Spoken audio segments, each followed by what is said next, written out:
자, 이런 와중에 국힘이 계속해서 가짜 뉴스를 내보내고 있어가지고 이게 국내 언론에는 속을 것 이게 안 속을 것 같으니까 외신 기자들을 상대로 사기를 치고 있는 것 같아요. 내용은 뭐냐면 민주당이 외신 기자들을 통해 가지고 뭔가 가짜 뉴스를 퍼뜨리거나 이 정부를 음해하기 위한 걸 내보내고 있다는 식으로 얘기를 한 건가 봐요.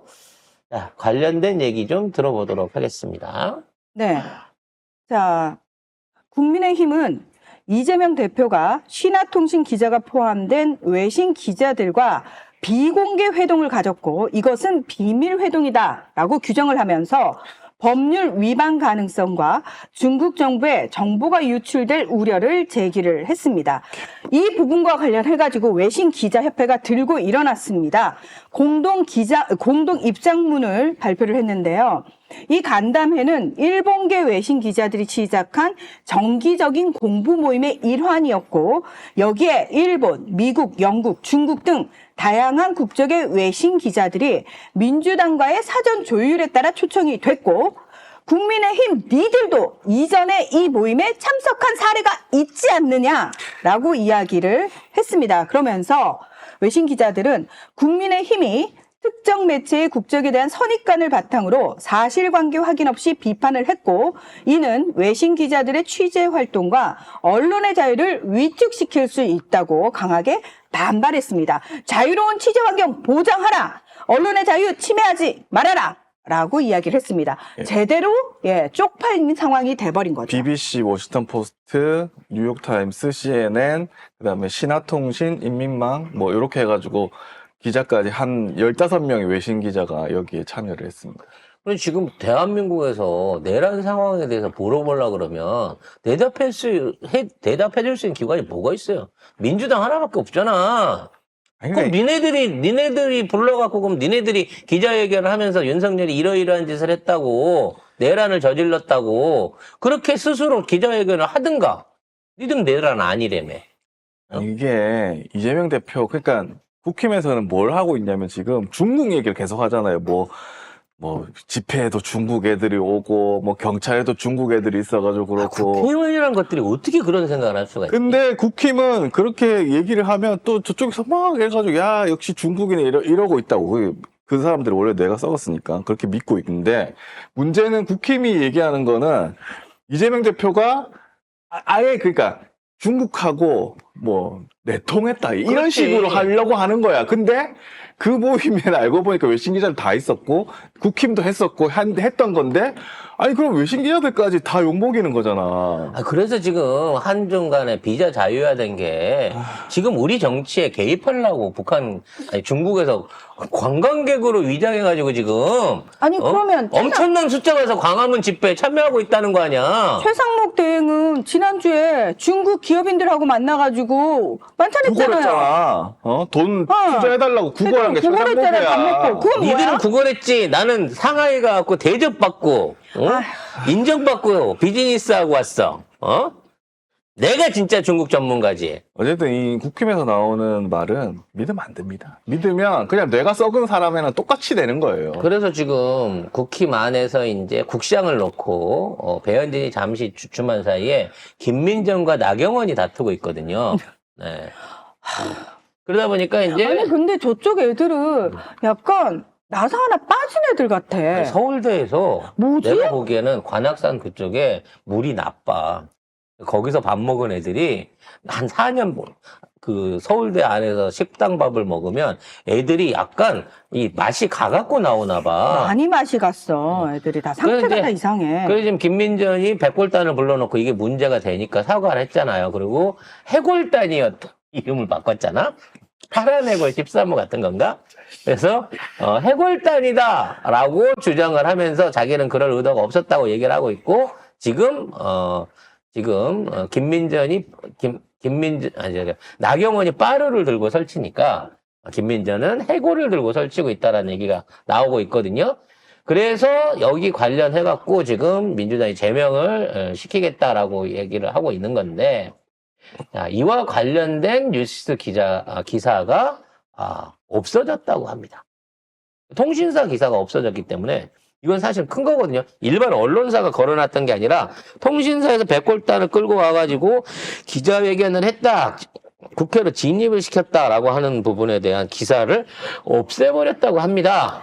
자, 그 백골단 국회 기자회견을 주선할 당일, 그날, 김민전이 또다시 국회 본회의장에서 잠든 모습이 포착됐다는 보도가 나왔죠. 이건 뉴시스뿐만 아니라 다른 언론들도 다 같이 보도를 했습니다. 이렇게 잠자는 국회 백골공주냐, 김민전 백골단 불러놓고 쿨쿨. 자, 보십시오. 사과를 자, 처먹였나요? 왜 요 이렇게 사진을 달자죠? 보여주세요.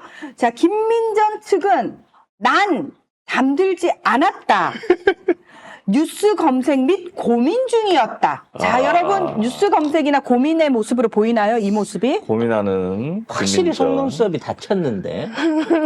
자, 일부 언론은 김 의원이 플래시에 놀라며 깨어났다는 내용도 보도를 했거든요. 플래시에 놀라서 깼다고. 그러니까 뉴시스가 초기 보도 제목을 수정을 하고 사진 기사는 남겨뒀다고 합니다. 피곤한 김민전 의원으로 해놨고 네. 뭐 밑에 보면은 뭐 이런 것도 있어요. 이거는 다른 기사, 이거 MK니까 매경이겠네. 옛날 사진이랑 같이 붙여놓은 것도 있는데. 그럼 이제 저렇게 자면 숙면이고, 이렇게 자면 깜빡 졸은 거야? 아니요. 애들이 달라? 고민 중이었대잖아요. 이렇게 고민하고 있었대요. 고민. 네. 참 이건 JTBC 화면 갈무리입니다. 그러면 뭐 어떻게, 뭐, 나도 나경원 다니는 피부과를 당겨볼까 뭐 이런 고민이었나요? 예. 하여튼 참 아니, 밤에는 잠이나 자빠져 자. 제발 일하러 와가지고 온 국민이 보는데 잠을 좀 자빠져 자지 말고. 그러고도 너 월급을 한 달에 1,000만 원 이상 받아가잖아. 아니, 그게, 네가 제일 월급 루팡이야. 그게 그 잠든 시간들이요. 무슨 필리버스터에서 새벽 2시, 3시도 아니고. 대낮에 초저녁이야. 대낮에 자 대낮에. 초저녁이나 대낮 아무 때나 자. 이건 아주 그 상습적인 그 수면장애 내지는 불면증 아니겠습니까? 네. 저도 좀 고민을 좀 해야 되겠네요. 아 이제 고민하면 눈을 감고 이렇게. 그러니까 고개가 앞으로 떠지면 고민인 거고 뒤로 가면 자는 거야. 자는 거야. 그러니까 그 생각을 좀 해야죠. 보통 저 같은 경우는 이제 앞으로 고개가 떨어지면 대가리가 무거워가지고 그때 꼬꾸라 봤거든요. 그래서 앞으로는 고개를 숙여 못 자는데 얼마나 든 게 없으면 고개를 숙여도 무게 중심이 잘 잡히나 봅니다. 자, MBC가 설리번 그 미국 국가안보보좌관이 가장 뭐 아직까지는 현실적으로 한국과 미국의 동맹의 직접 당사자라고 볼 수 있는 실무자라고 볼 수 있는데 설리번하고 인터뷰를 했어요.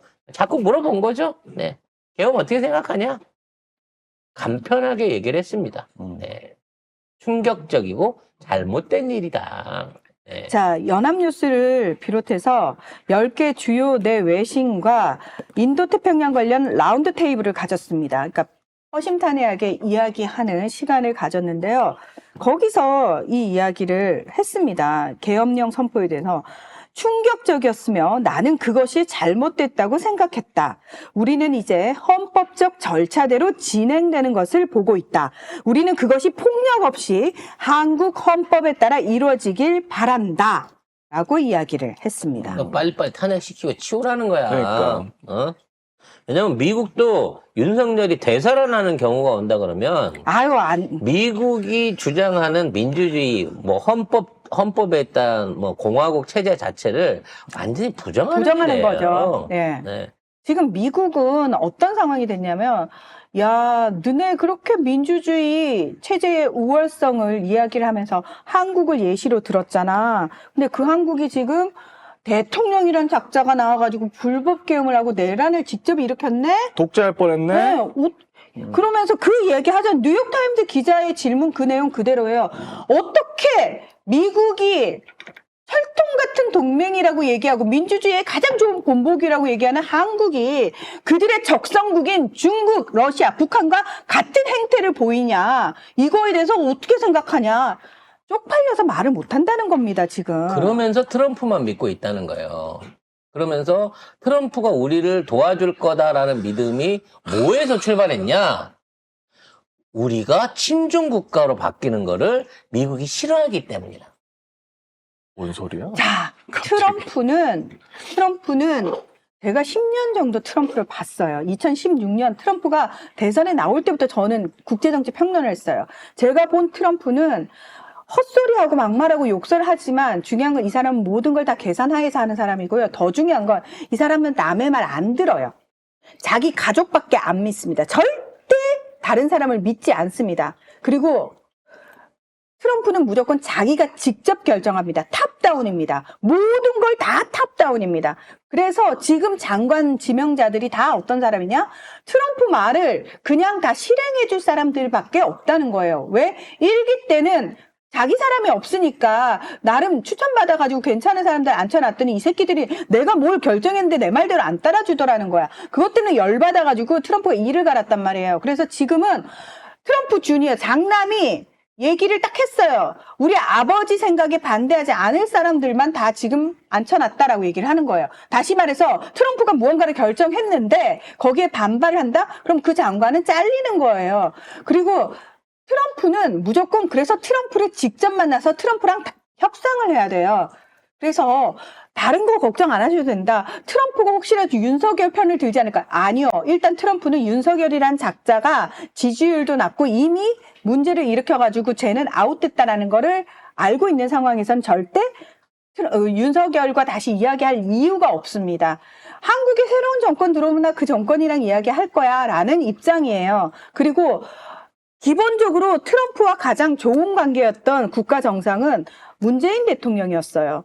그 당시에 서구의 다른 나라 정상들하고 다 트러블이 있었지만 문재인 대통령하고 트럼프가 엄청 죽이 잘 맞았단 말이에요. 그리고 지금 문재인 대통령이 한국에 있다는 것 알고 있잖아요, 트럼프가. 그렇기 때문에 혹시라도 트럼프가 무언가 한국과 관련해서 직접적인 결정을 내리거나 무언가 이야기할 때 반드시 저는 문재인 대통령 측에 반드시 사전에 이야기가 올 거라고 생각을 합니다. 그렇기 때문에 아무 걱정 안 하셔도 된다. 이재명 대표가 대통령이 돼서 직접 트럼프 만나서 이재명 대표랑 협상하면 되니까 윤석열 편을 들 이유는 없으니까 그 걱정은 하지 마시라고 제가 말씀을 드리고 싶습니다. 그래서 억지로 중국으로 우리를 몰아넣으면서 중국하고 미국이 사이가 안 좋기 때문에 우리를 도와줄 거다라고 얘기를 하고 있는데 그거는 지네들 택도 없는 주장이고요.